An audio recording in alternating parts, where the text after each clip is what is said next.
Guillermo Poch, primero te tengo que agradecer, porque sos un caballero, porque yo lo llamé hoy a la 1, cuando me enteré que no venía Pilar, y eso lo hace muy poca gente. Así que, gracias, Guillermo. Bueno, muchas gracias. Sos un campeón. Bueno, la gente ya te conoce, pero les cuento. Es tributarista, que quiere decir el que se ocupa de los impuestos, pero para salvarnos. Contador público, profesor a cargo de la UBA, de la USAL, experto en planificación fiscal y columnista en Infobae, Clarín y Diario La Nación, y también a veces acá en Fan y Sin Miedo. En su perfil de Twitter, si le quieren hacer preguntas, es @GuillePoch con CH final. Y sí, eso no me lo habías dicho nunca, amante de la náutica. Así es. ¿Manejás veleros? Sí.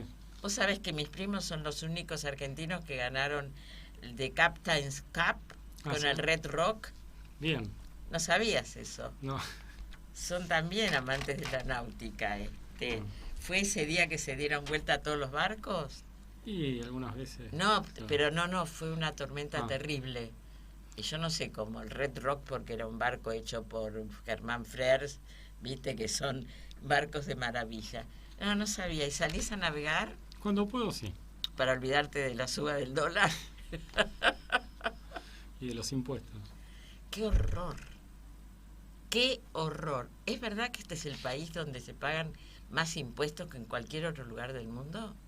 Sí, en la región estamos liderando la tabla, como bien indicás, Fanny, y ahí hay una cuestión que también es, no solo hay que pensar en la presión tributaria, sino también en la percepción que tiene la gente del servicio que recibe a cambio de lo que pagó. Claro, pero te voy a agregar algo, viste que siempre vos decís blanco y yo el abogado del diablo. La presión tributaria hace que el pequeño comerciante no pueda salir adelante. Mira, ayer tomé un taxi y era una tachera, divina la chica, y me dijo, yo tenía un gimnasio y con la presión tributaria, con la pandemia, que la gente no podía venir al gimnasio y yo tenía que seguir pagando, me fundí. Tuve que agarrar el auto, comprar una licencia y salir a manejar un taxi para poder que mi hijo pueda seguir estudiando, que seguramente va a ser un gran contador porque le gustan las matemáticas. ¿Y cómo se hace? ¿Qué presidente o qué ministro de Economía puede tener la mente tan abierta de saber algo que cualquier chico de la calle, quiero decir, de los chicos que estudian, cualquiera como yo que no entiendo nada de nada, sé que la única forma de salir adelante es bajar los impuestos, bajar el gasto público, eliminar ministerios que no sirven para un carancho? ¿Hay otro camino? No, hay una realidad, también hay un nuevo mundo de que la tecnología desplaza gente. Entonces ahí es como que la dirigencia política, sin importar el partido político, lo que hoy en día tiene que pensar es cómo generar riqueza. O sea, surge una nueva tecnología, claramente va a haber gente que va a quedar desplazada. Entonces, la labor que tiene que hacer el dirigente político es, proyectándose al futuro, es cómo hacer para que esa gente se reinserte y no necesite del Estado. Porque hay que entender algo, el Estado de una manera tiene que cumplir funciones sociales, eso es indiscutible. ¿Y para qué cobra impuestos si no? Totalmente. Acá la cuestión que pasa es que hay que analizar muy bien dónde estoy gastando la plata para que esa plata no sea un gasto, sino sea una inversión. Eso es fundamental. Y después decir de generar un contexto en donde la gente te prefiera por sobre otros lugares. Entonces, frente a toda esa situación, ahí es donde nosotros tenemos que pensar, y la dirigencia política principalmente lo tendría que hacer. Nosotros del lado tributario podemos decir, los impuestos están caros. La gente tiene una percepción de que los impuestos no vuelven, pero corresponde a el estamento que es la dirigencia política, sin importar partidos políticos, porque en definitiva hay una ciudadanía y los políticos se deben a esa ciudadanía. Entonces ahí es donde hay que pensar y decir, bueno... repetime eso. El político cree que es el dueño del sillón que gracias a los votos de la ciudadanía consiguió. ¿Cómo hacemos para sacarle esa idea de la cabeza a los que vengan? Más allá de ficha limpia, que ya debería ser ley en todo el país. Nadie que tenga prontuario puede estar en la política, absolutamente. Es un sentido en realidad de pertenencia, Fanny. Decir, bueno, la gente me eligió, es por algo, pero no puedo excederme de determinadas cuestiones. Sí, o sea, como que uno tiene que ser, cuando estás en una situación que tenés de liderazgo, es entender que sos ahí porque el resto de la gente de alguna manera te apoya y de alguna manera te está siguiendo. Entonces, como respeto, lo menos que podés hacer es que sea para el bien de ellos. O sea, si no, salís de una posición claramente de liderazgo para ir a buscar otra cuestión que... Esto tiene que ver con la educación, que la cultura ciudadana ya es una utopía, que los chicos no saben absolutamente para qué se vota. Y no voy a decir, por eso muchos van a votar a Milei, no lo voy a decir, pero ¿saben de qué se trata cuando van a votar? ¿O votan a alguien que les presente ideas revolucionarias, pero no que les presente planes? Porque nadie presenta un plan. Mira, hoy en día yo creo que la dirigencia política y abordándolo desde la materia tributaria, ¿sí? Que es mi especialidad, ahí tendría que armarse, por así decir, no sé, ¿quiénes son los líderes, quienes tienen más seguimiento? O sea, ¿quiénes son más seguidos por cualquiera de las X cantidad de vertientes que haya? Y decir, bueno, vamos a armar un plan de trabajo. Uno de los puntos para incluir en ese plan de trabajo es el sistema tributario argentino, seguridad, de alguna manera, y un plan económico. Y que cada uno hable, ¿viste? No sé, como se diría, es versen, digan qué piensan de esos puntos centrales. Claramente el punto del sistema tributario tendría que ser un tema en agenda y la gente, con un conocimiento previo, de alguna manera, tener la capacidad de discernir, ¿sí? Entonces, previamente a eso, la gente, o sea, muchas veces habría que pensar en una educación tributaria desde un momento, desde los inicios de lo que es la gente, no necesariamente solo algunos técnicos llegar y decir los únicos que pueden conocer de impuestos. No, es muy sentido común los impuestos, es lo que vos decís, Fanny. Totalmente, porque por ejemplo, yo veo que hay ratas en los colegios, hay techos que se desmoronan, hay inundaciones, hay baños que los chicos no pueden usar. ¿Y dónde está la plata que están juntando? Y por otro lado veo que se compran un avión que cuesta no sé cuántos millones de dólares. Por otro lado veo que salen al exterior con grupos de 10, 15, 20 personas y van a los mejores hoteles. Yo no creo que el cargo de presidente o de ministro se vea menoscabado si viajo en un avión de línea y voy a un hotel de 4 estrellas. No tengo por qué ir al Ritz ni viajar en una limusina. Entonces, ¿qué nos está pasando? Ya no desde hace 4 años, ya no con este gobierno, con todos los gobiernos, que todos creen que el helicóptero es el Uber de los que están en el gobierno y bajan en una cancha de fútbol porque tenía ganas de ir al baño. ¿Entendés? Estoy podrida de leer este tipo de cosas. O que, por ejemplo, baje un avión en Calafate, un avión ruso, abran la aduana y no sepas quién vino, para qué vino, qué trajo o qué se llevó. Yo soy una ciudadana, pago y voto. Quiero saber qué pasa con esa plata y quiero saber quién entra, trae o quién se va llevando. Sí, Fanny, serían los principios básicos, o sea, para, en definitiva, que un Estado funcione y que tenga prosperidad.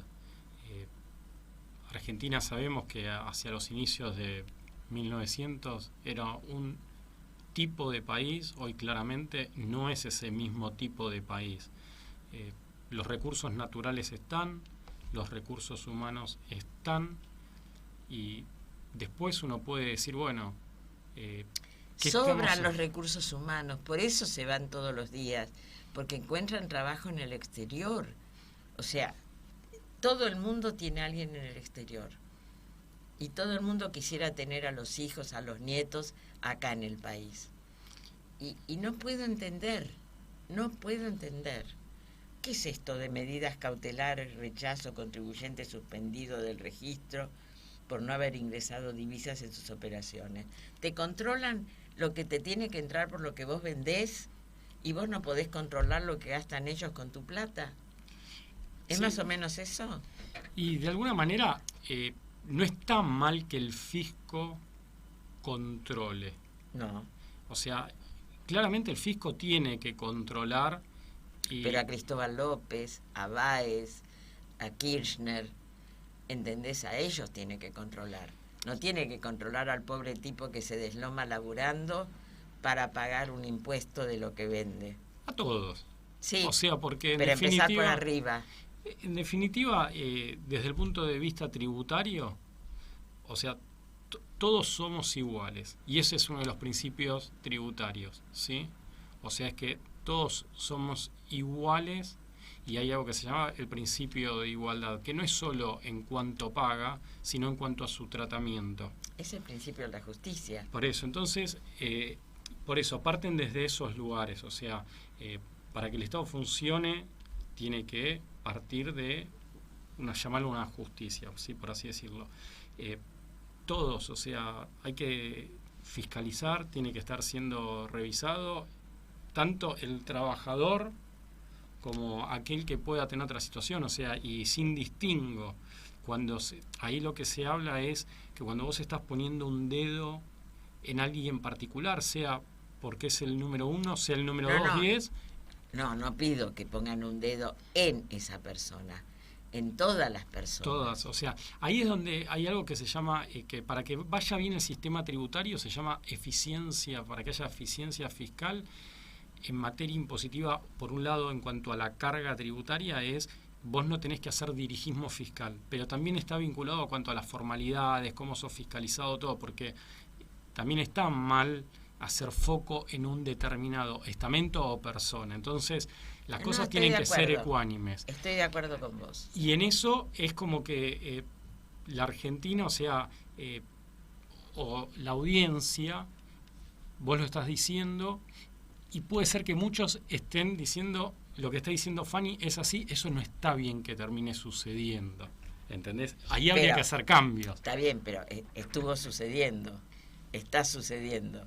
Sí, o sea, la calle es un termómetro, es el termómetro social, o sea, ¿qué opina la calle? De alguna manera es qué es lo que está pasando, y la dirigencia política tiene que ir a escuchar ese rum rum. ¿Te acordás esa valija que revisaron, que venía con no me acuerdo cuánto, miles de dólares o millones de dólares? ¿Cómo se llamaba el de la valija? ¿Te acordás? Que venía de Venezuela, que la chica revisó y después la echaron del trabajo, porque la chica de la aduana revisó. Fíjate la valija la perinola.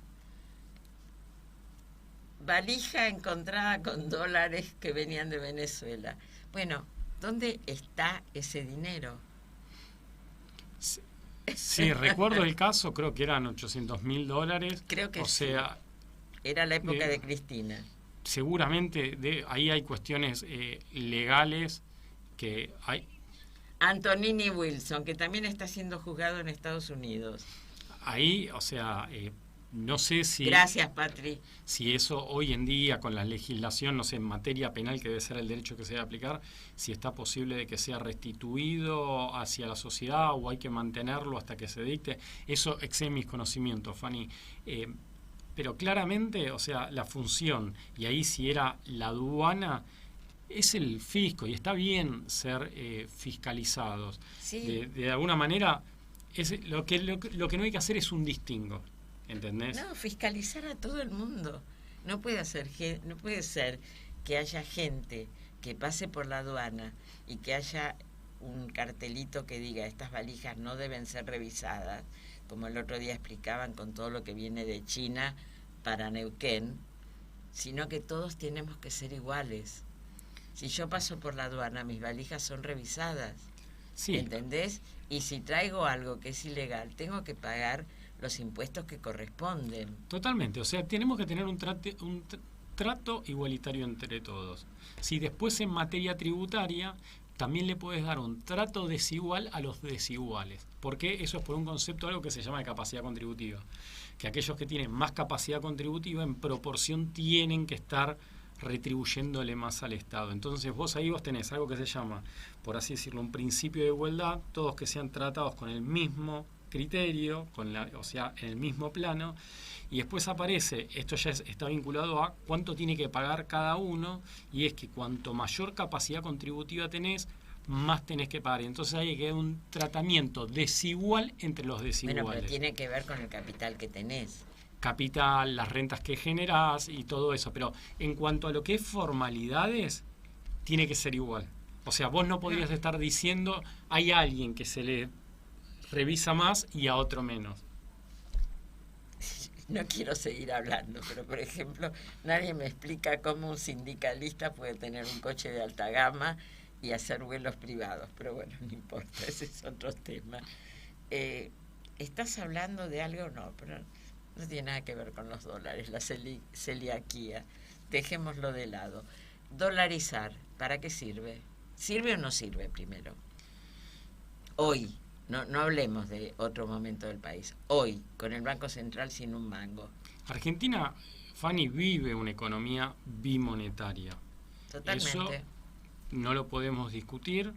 Si alguien está pensando comprarse una propiedad, uno de los bienes, o sea que en definitiva, hasta te lo digo desde el punto de vista legal, vos fíjate que las propiedades tienen un tratamiento especial cuando hay una operación de compra-venta. Entonces, uno de los máximos bienes que en definitiva el Estado trata de proteger por la particularidad que tiene.